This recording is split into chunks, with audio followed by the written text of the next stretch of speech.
Hi, today we're going to show you the device feature available in your Arlo mobile app. Let's get started.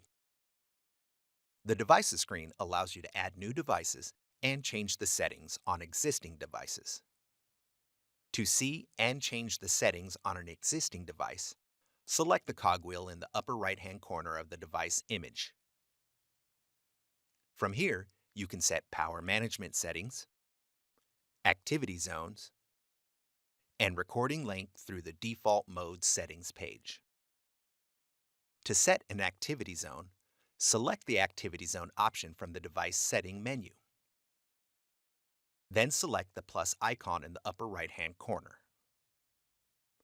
Next, use your finger to adjust the size and shape of the activity area. After the size and shape is set, select Save. Once activity zones are set, you will no longer receive motion alerts for activity that happens outside of the set zones. If you need more help or have any questions, visit us at gopioneer.com/support.